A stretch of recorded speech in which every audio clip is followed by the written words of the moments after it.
Yes, yes, we are live once again here at the Reentry Connect podcast. We appreciate everybody for coming out, support. Staying live, Philadelphia with OG Law. Yes, one of the originals that you all know what he does in the city of Philadelphia, going across the country. This guy's an author. He's an actor. Man, I'm telling you, he does so many things that I'm telling y'all is for a special treat tonight. But without further ado, just had to break it down for them. Got my homie Tony B on the line. We're representing a lot of things as well. But brother Tony, I'm telling you, go ahead, greet everybody, please. Greet everyone, please.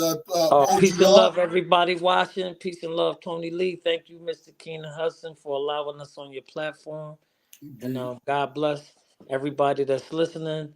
God bless everybody that's speaking. Allow us to speak the truth in peace. And let's start this discussion. Let's start it. Go ahead, Tony Lee. I think you're on mute, but I got you. Go ahead, start it over. Because I think you're on mute. Okay, you good now. Go ahead, get it in. Good evening, everyone. Tony Lee here. Tribal Levi Foundation. I'm here with you. We got OG Law in the building. Brother Kane, I appreciate you having us on your platform and giving us some time to speak on our mission.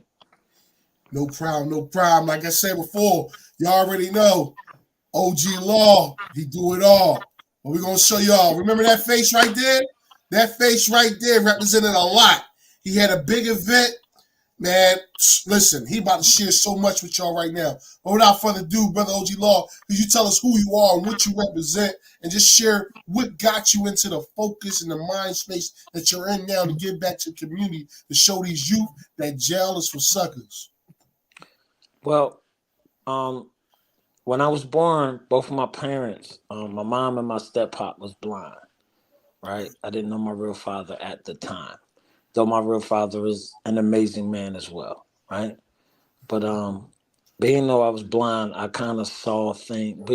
Being as though my parents were blind, I kind of saw things from a very unique perspective. I've always felt like I was seeing for like three different people at once. You know what I'm saying?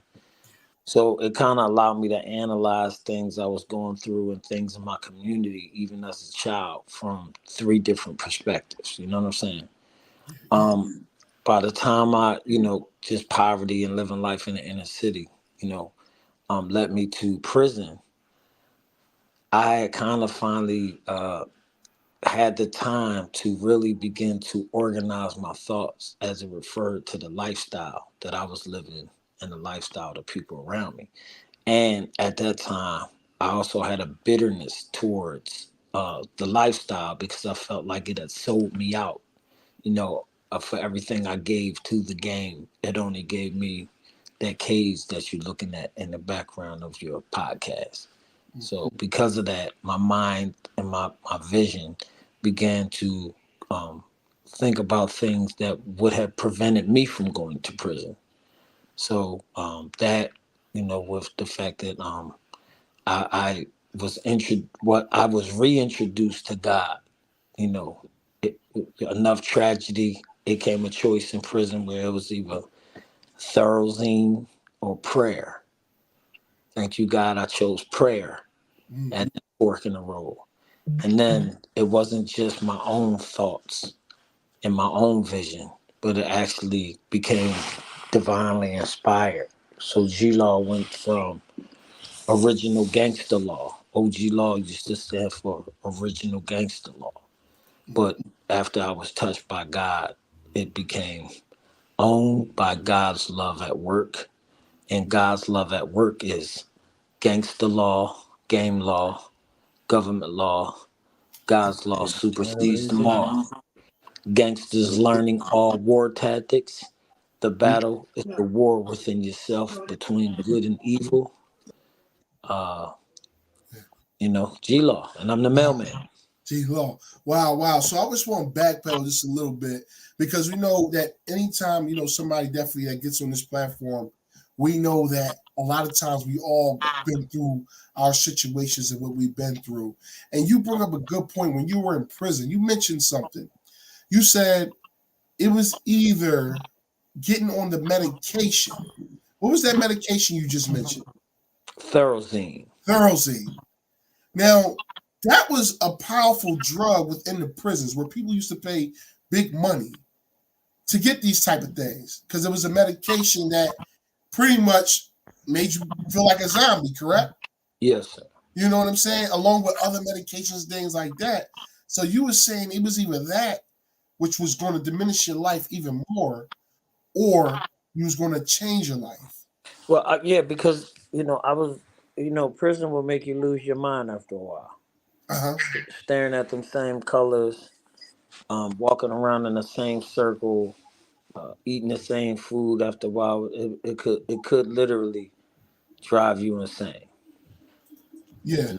So, it could drive you insane. Okay. So let me ask you this, OG Law. So when you spent this time in prison, when you knew that eventually you'll come home, did you have a roadmap on what you wanted to do for the community? absolutely, Like, was all this a plan? We know with the skits and the things you do right now. yes, sir. Was this a plan? And how long ago was this a plan? Or did you just start doing this? No, absolutely not. 18 years ago, what the community is seeing now, if you look,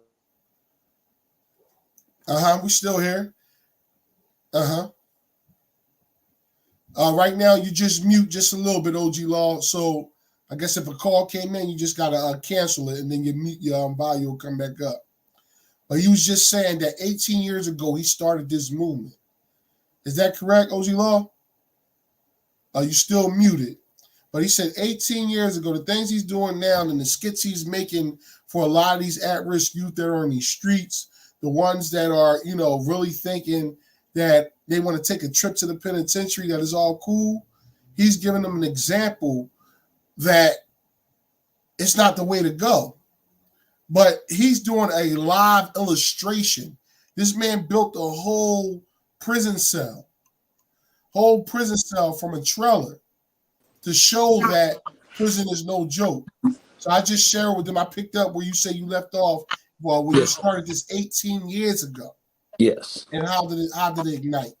So prior to the 18 years on the street, for like the 5 years before that in prison, I was already holding classes on how not to come back to prison and spiritual classes, things of that nature.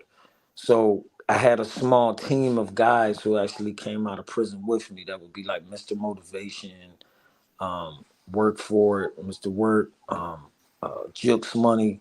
Those people that you met, Tony Lee, actually was in prison with me and assisted me with either, first of all, they was in my classes, and then they began to assist me in developing what you see now happening today. So, and Malik Aziz was one of the men who actually came from Philadelphia to my prison, saw my plans, and then went about assisting me on putting it together. Unfortunately, during coronavirus, he passed away. But his last project that he was working on was the world's first mobile community crisis event unit, the Hard Knock University mobile unit that you see outside, that currently has no death around it, and it's been on front lines for 13 years straight. For 13 years straight.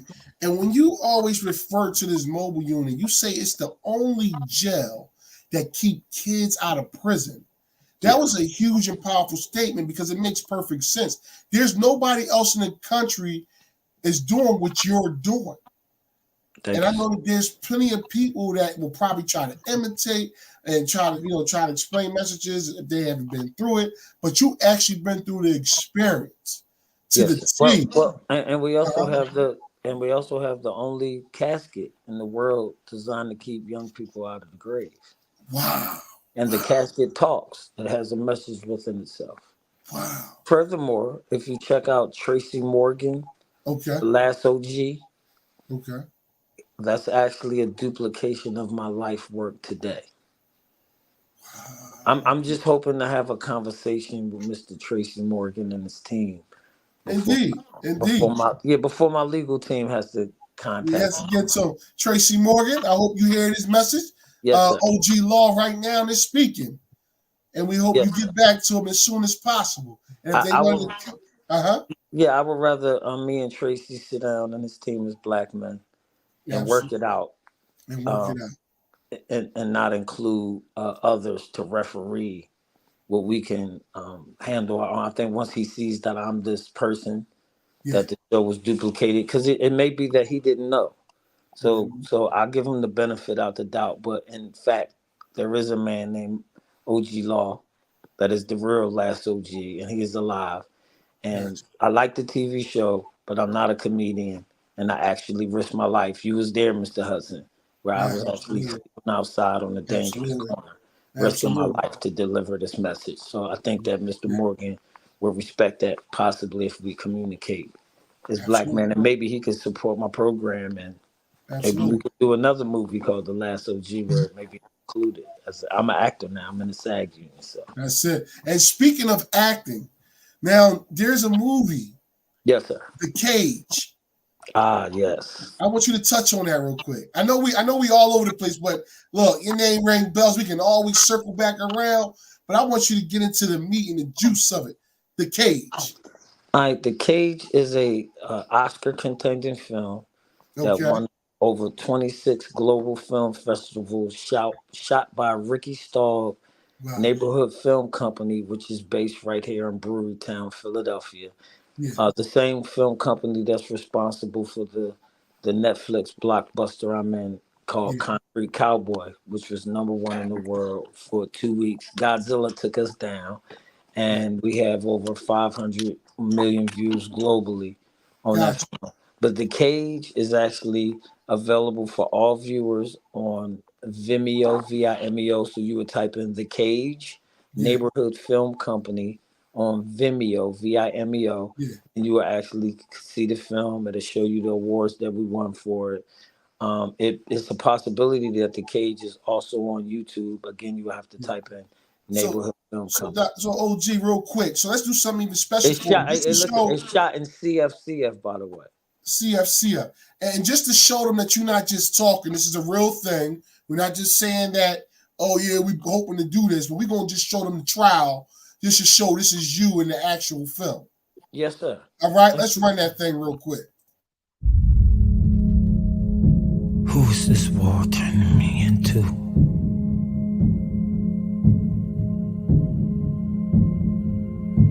What happened? Who did this?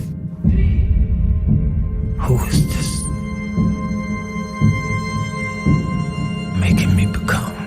Yo, what the just came up here to learn something, if nothing else. I'm your father. You should respect me. Come on. See here. Come on, get out there.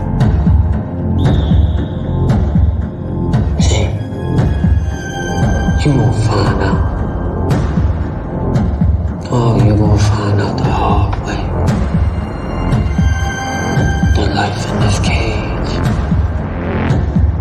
turns you into a monster.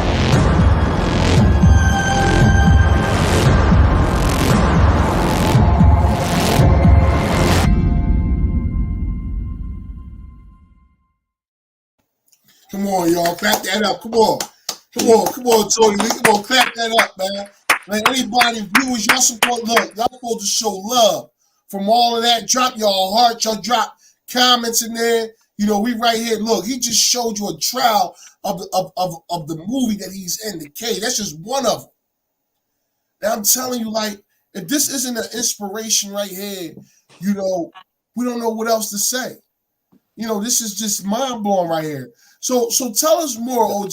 Like, so as far as us being knowing that we come up in the city of Philadelphia, we've been in that cage, we've been upstate, we know, you know, the things, you know, the trials that we go through coming out into the world.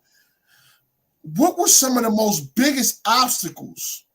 Because I know it wasn't easy for you building a big mobile jail. It wasn't easy for you to maintain, you know, all the moving equipment and things like that. What were some of the biggest challenges that you've had since you've come on? Making people believe in the unseen. Making people, wow. So now Uplift label OG Law the man with the blind parents. They didn't know that part, but they named me the visionary of Philadelphia. Yeah. And finally, it seems that people are beginning to see the vision. But there was a time when no one understood when I said, I'm going to put this jail suit on to help kids. And they said, no, that's promoting jail. And I said, I'm going to use a casket. Man, that's morbid. I said, no, it's a classroom. And the wheelchair is a classroom. No. And then it go from that to people actually, what they say, plagiarism is the highest form of flattery. So then you go through disbelief, and then acceptance, and then once it gets big, thievery. People try to take it, especially when you are coming from the mud. Yeah. Powerful people will try to own your intellectual property. Wow. So what makes you say that? What has something taken place in your life that happened in that way? Explain more. Well, if you look at these films and things of that nature, and you keep digging and you Google my name, eventually I think anyone will begin to wonder, how is this person doing all this work and yet we don't really know who he is? Why is this particular show, for instance, necessary? Wow. So let me ask so you. I'll leave it there, because I don't want to use your platform as an attack, but more of a chance to unveil truth about a life that's happening real time while people are looking for something. God has put something in me that people are looking for, and I don't force it on people, or I don't try to, you know what I'm saying? Like, but the biggest thing about that is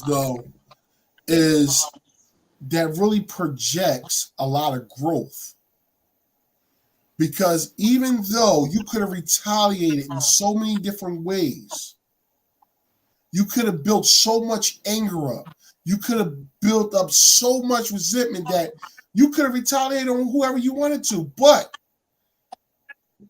you had a renewing of your mind. Well, I went through a depression stage. Wow. Right? Very, very deeply depressed. But then, number one, there became a question is, would you trade your life to be somebody else, knowing that you didn't receive some of the things you deserved? And then my answer was no. No, I wouldn't change my life. You know what I'm saying? And then I realized, you say, when you was in Greater Ford on the ground praying, was you thinking about money then, or was you thinking about helping people? What was your original intent?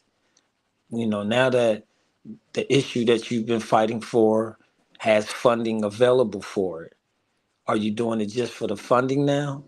Or do you still remember why you first put on the prison suit? Why you first got in the casket? Why you first got the body bag? Why you first drove a hearse? And no, it wasn't for money. And so, it works. I think that even though it's being duplicated, this is one of those things where I really don't want to necessarily stop people from doing it, more than just acknowledgement that I invented it so that I could get resources to do more, if you understand. So I don't try to stop people from doing it, because I could name a lot of people that I will have to stop. But then when you look at their platforms, and I'm not going to say any names, but there's some very powerful people who are duplicating my work. But they do it so well that they're actually helping people. So should I be selfish for my personal gain to stop the people from getting help? Because now they develop their own technique at utilizing my approach, which means if Hard Knock University is real, these people, I call them rogue professors. Rogue professors. And they still do the work. Like, the children still get the information. So no, I don't want to pull the rug out more than just I'm not at the same time though, you cannot expect me to lie about who I am and what I've done. I'm sorry that sometimes when people take ideas from others, it Yeah, becomes a desire for the creator to be silenced. to be silenced. And Wow. usually those creators naturally be silent because they live in fear. But I only fear God. So unfortunately, they have to deal with this truth until God silences me. That's amazing. That's amazing. So let me ask you, Mr. OG. So how many states? Because I remember you traveled for a long time, and you still are. How Yes, many sir. states did you go into demonstrating what you do? Like, and Um, what was the experience like when you were doing that? so we did Nipsey Hussle in California and right on Crenshaw. Unfortunately, I painted a picture of Nipsey where he was killed. Of Wow. course, we got a large fan base in New York. You know, my father lives there. I got brothers and sisters there, so we got a lot of traction in the Bronx and Harlem, Brooklyn, and even some upstate support from some Love Team members in New York. Of course, New Jersey, Camden. Through at first, before Mecca Robinson became Forget Me Not, she was over there in Camden, and she actually brought me over there. So shout out to Mecca Robinson. So we did Jersey, Delaware, Baltimore, of course, a big audience in Baltimore. I actually did the riots down there. Yeah. Okay, you froze up a little bit. And we Okay. actually brought our microphones out and gave the Crips and the Bloods down there a voice. So before the riot started, we actually were communicating. And I have the footage of that as well. It's also on Geraldo, if you actually want to check it out. Democracy Now!, things of that nature. So we also hit with Atlanta, got a nice following. Okay. Yeah, it's just going in and out just a little bit. We actually built a prison cell in Atlanta. Okay. You still there with me? Are you here now? You here now? Okay. Mr. Keenan Hudson. Yeah, I can hear you now. Can you hear me? I think we froze up. Okay. No, we can hear you. Okay. I hear you now. Okay, we back?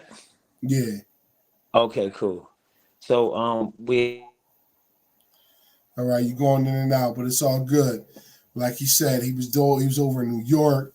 He was moving all different places. He's getting involved with a lot of community work.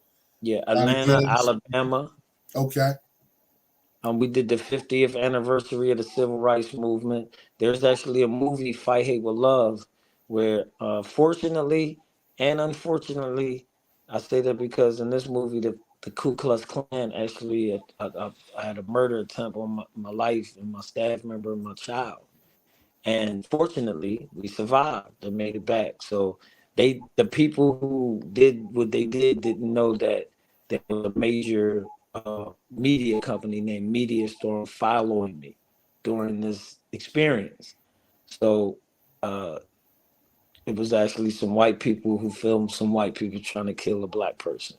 And that's in this film called Fight Hate with Love. But we made it back, thank you, God. And live to tell the story. And we're on your show, doing it real big on Keenan Hudson's platform. Shout out to Tony Lee. And Absolutely. Tony Lee. Yeah, Tony Lee. Yeah, Tony Lee, go ahead and shed some light real fast, man. His networking skills is crazy. Hey, we had Tony Lee, man. It's my bad, Tony Lee. We know you here, man. You make a lot of things happen. Go ahead, Tony Lee, man. Go ahead and share a little something. Listen, all I want to share is this something. So God actually uncovered these things that this man is doing to me, because as of a year ago, I didn't know nothing of him. Now it started coming to me slow, and I actually tapped into his movement to see what he was really about. And as I started looking into him and doing a check on him, I started looking at the history and how long that he does what he's doing. And at the end of the day, this is the kind of difference that I always wanted to make, that I was trying to make. And when I seen the avenue to try to help somebody that was in motion making this kind of difference, then I took the opportunity, and I thank God that I did. Nice. And right here, just backpedal just a little bit. There's right here with OG Law right here. He was with Nipsey Hussle. Now, tell me, you created this yourself, OJ? Yes, sir. Wow, look at the talent.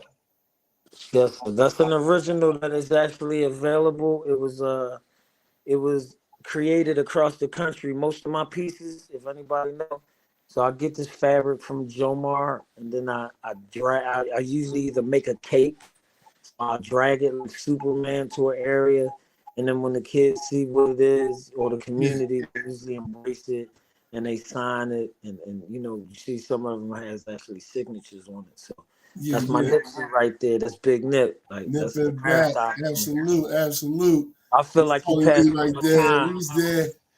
Yeah, Yes, yeah. That was really nice. That's really nice right that's in there. the LA Times too, bro. In LA Times. Wow, powerful, powerful. Yes, I'm sir. telling you, man, it's like, I believe that all things work together, for those who love God. You know what I'm saying? Whether it be good, the bad, the ups, the downs, the right, the ugly, it all fuses together for a common good. You know what I'm saying? Yes. So I know, like, even by us all, connecting the way we do connect, it's all for the betterment of mankind. You know what I'm saying? It's not just, like you mentioned earlier, am I doing this just for what it can put in my pocket, or am I doing this to really want to make a change? You know what I'm saying? Did I build this platform, the Reentry Podcast? Was it just, so I can just get on, I got a podcast? No, it was really to give people resources. It was really to show people that, hey, you can make it out here as long as you apply yourself and you Yes. do what's right. Because we speak all the time about how high the recidivism rate is, but what are we doing about it? We Yeah, you speak know the about the crazy. recidivism. You know what I'm saying? I call it revisitism. Resistantism. You know No, what I mean? revisitism, Oh, revisitism. because they seem to revisit, They revisit all the time. But and you know the reason why of that? and that's because they make a mistake by thinking that they have to go into a 360-degree change. How many times you hear people say, "I went to a 360-degree turnaround"? You bet you end up in the same spot. So you need to make a 180-degree, and then you won't end 180. up in the same Turn. spot.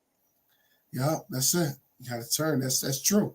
And sometimes, and with that, like you said, with that 180 change, has to come some type of mentorship, has to come with some type of teaching, has to come with some type of training, people getting together, being willing to learn, being willing to take, rejection, being willing to take constructive criticism. These are the type of things that come with growth. I'm quite sure us all on this platform, we haven't gotten here overnight, Yes. and neither have we arrived yet, but we're still striving for the perfection. Yes. You see what I'm saying? So it's a big difference between somebody that's really trying and somebody that just don't care, that just gives up. You know what I'm saying? So it's again going back to, like I say, what this podcast is about is bringing other people hope. We give y'all these invitations. Hey, reach out if you want to connect. Hey, OG Law's here. You know what I'm saying? How they get in contact with you, OG? How They can they could get your calls? They could definitely hit me up at G Law Movement. That's God's Love at Work Movement at gmail.com. And if anyone likes to support, they can hit me up at Cash App, $Love Team 7. And yes, I do have a nonprofit, the National Love Team. Right now is currently under reconstruction. I've been working with LaWanda Horton from Mission Incorporated, and she's been handling the paperwork along with Mr. Banks over there at Hard Knock University on our page over there. That's my partner, Mr. Banks. And so, yes, we will have the proper way. Unfortunately, when Malik Aziz passed away, he was my backup guy. Even from the hospital bed, he always had my back with the paperwork and things of that nature. So when he passed away, I lost a major piece of my support. He had all the networking and things of that nature. So now, when he passed, it was like I had to leave the nest. Wow. You know what I'm saying? And learn how to do it myself, and also learn how to identify people like Tony Lee and Miss JC and Mr. Banks, and the people now, not just like a band of soldiers that we came together to do a thing. Those are the original members.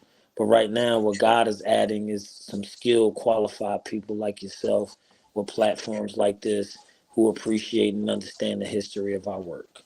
Powerful, powerful. Now, if we can, I just want you to touch on your music career.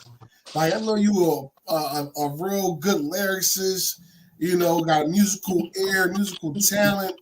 I think your family had a background in music as well. Why don't you share something, you know, because you got young people watching this too, and they want to hear, you know, some other stuff too that can keep them out of trouble. You know what I'm saying? Tell me something about that music. Well, most people don't know that OG Law, I'm known as a Renaissance man. So 2018, I was Philadelphia Hip Hop Man of the Year. I gave the world the youngest rapper alive. If you type in education over incarceration on YouTube, you'll actually see a music video of a 4-year-old rapper in 2006, 2007. That had a whole lot of views. We was doing concerts all over the country, and he was representing young people breaking the school to prison pipeline. His name was lowercase G Law. He was 4 years old. This was before your Zay Zay, before your La La. Prior to that, you could go back to Golden Girl on Power 99. And if you want to hear one of the first raps with a rapper doing R&B on there before your Drake came along and before all those people, you'll hear OG Law saying, "Rest in peace while you still alive. Rest in peace, you ain't gotta die." So, you know, I gave you melody with the hip hop and things of that nature. You know, there are many people, if they're watching this podcast, and some upstate soldiers will get on here and tell you, years ago I was doing the rapping and singing. The first thing they said was, "Don't nobody want to hear nobody rapping from jail." But then Akon came out. But I was already doing it in jail. So they was like, okay, maybe he on to something. And then I came out, I got with Leon Huff, Kenny Gamble over there at Philadelphia International Records. I did a song said, "I don't want to lose you. I love you. Girl, I'm begging you to stay. Don't walk away from me." And then I had a little rap with it. So they was like, "Well, we like it, but we need you to choose whether you want to rap or sing. We don't want to confuse our audience." But then when Drake came through, Lil Wayne and your Nicki Minaj hit, then the enhancement of music took place, and now everybody rapping and singing. I even got to help PNB Rock. If you look at his first video, you see him with the jail suit on and the Chop Moses did the video F with You. And he actually used my jail cell and my jail suit to do this thing. So even though I didn't at the time get to do my thing musically because I was building this movement and doing this work, I kind of sort of did like Tupac in reverse. You understand? I did the movement. But now I got Tone Love from Tough Crew that got 4 million views in hip hop. Hit me up and say that he want to do an OG Law album. So now I'm about to get to official record deal at Real Rap Records with Tone Love from Tough Crew. You know what I mean? Shout out to Tone Love, shout out to DJ Self, shout out to Jux Money, shout out to Wifey over there, salute the Queen. You know what I mean? So now, you know, in my older age, I actually still have something to offer. And I ain't washed up. I ain't coming at you with the hip hop, hippie, hip hop. Just saying OG Law might say something like, "Surviving the truly is really a challenge, especially these days. The killing the violence is way out of him, and I cannot be silent. I feel like my children is caught in the balance of all my decisions. So right now I'm on television to further my mission, because right now I'm scorching the beat with this heat. So I best do it now while I got your attention. Mic check. All bark, you ain't bite yet. In the dark, I stay all lit when I spit these hits I writ, and you ain't seen the light yet. Better watch what you do. Watch it when you out with your crew, because if them bulls up the block, but shots and a bullet touch you, it's gonna be like ooh, ooh, ooh." And then you have these ooh. Oh. Little sample shit. So. Okay, you got a little sample. Okay, that's what's up. That's what's up. Well, listen, Doc OG, we appreciate all of this, man. Like, we just want to know, could you inform us like your next big event? What's going down? You know, what's to come? Well, my next big event ain't really an event. It's more of a power move. Okay. Unfortunately, as I was in this movement during the 28-day fast, I got a call from the police commissioner, Mr. Bethel, who pulled together a group of 10 groups and organizations that do the work in the 22nd district, because as soon as he started his tenure as commissioner, he did some research. And we unfortunately found out that the 22nd district in Philadelphia, the 22nd police district in Philadelphia, is the worst police district in the country as it refers to how many black people die from gun violence in this area, which is 55 to 60 murders per year. And that's average over a 10-year span. So I happen to live in the 22nd district. So right now, when we, now we go do the movement somewhere else to help other people, we found out I live in the worst place already. So now we bring the truck back home, but it's not to park it right now.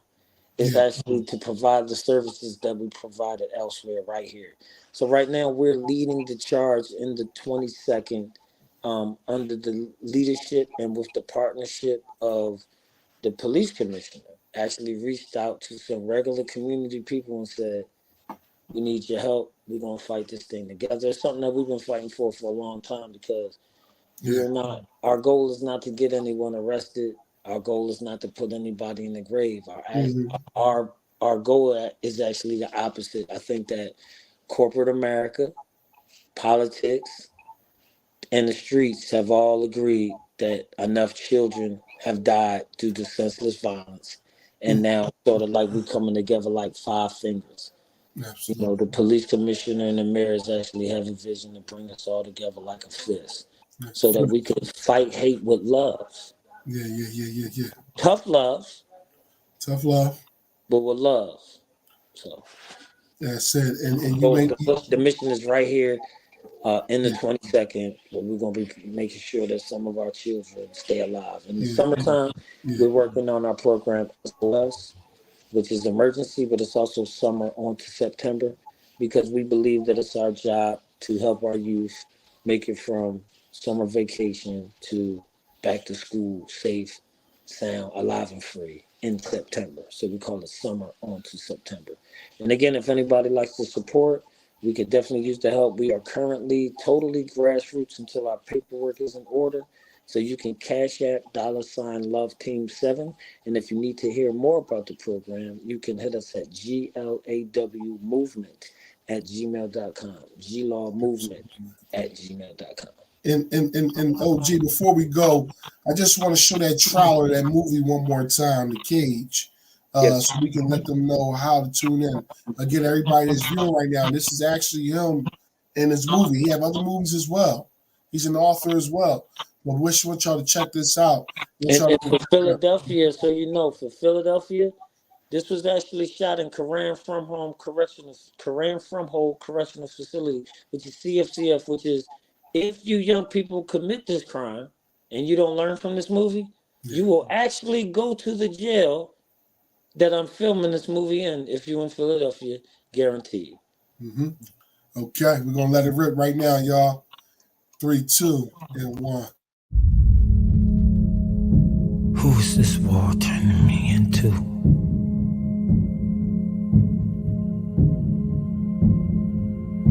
What happened? Who did this? Who is this making me become? Yo, what the listen, came up here to learn something. If nothing else, I'm your father. You should respect me. Come on. See here. Come on, get out there.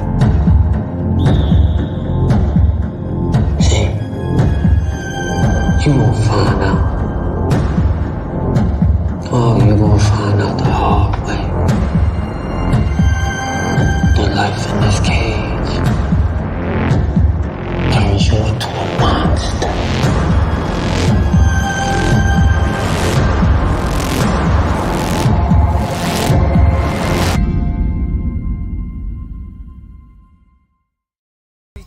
And there it is, OG Law.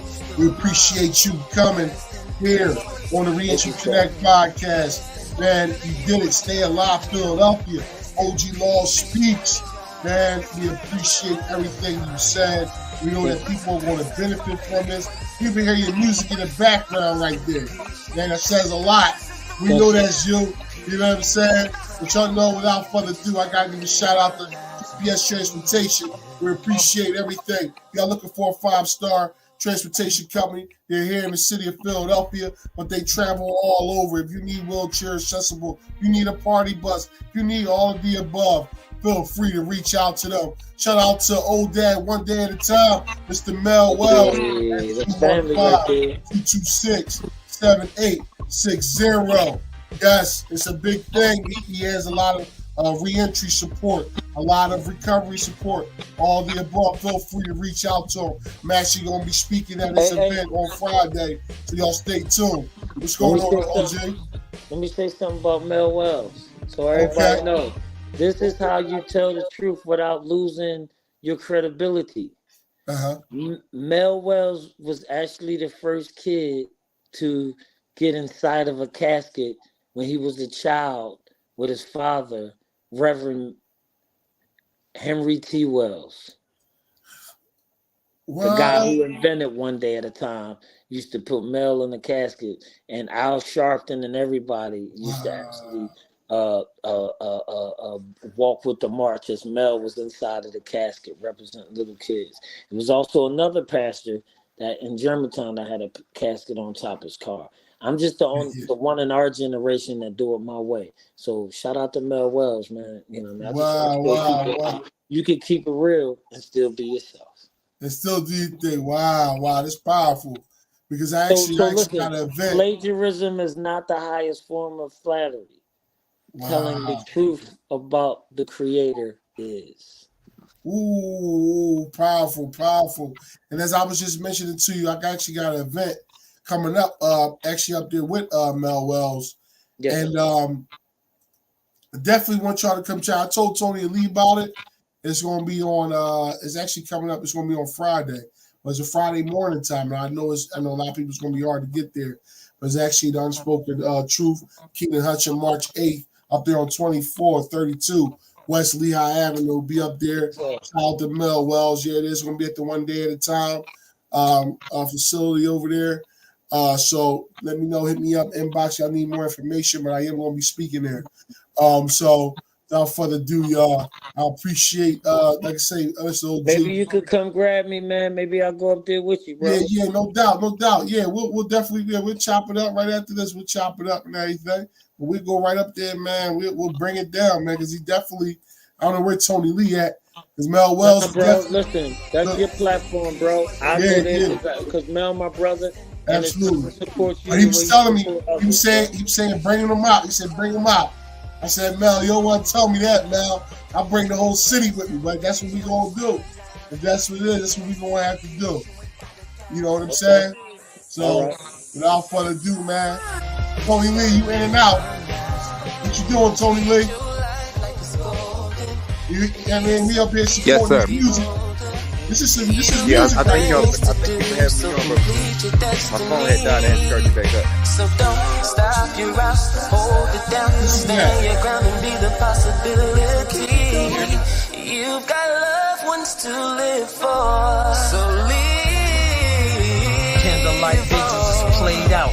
We don't need to see no more millennials laid out. No Saddam Hussein for y'all, it's a straight route. But what about the... All right, y'all. But without further ado, the Reentry Connect podcast. I'm your host, Keenan Hudson. But until next time, everybody have a good evening, or wherever you at, have a good day. Hey, until next time, we'll see you again. All right. Peace and love, everyone. Stay up.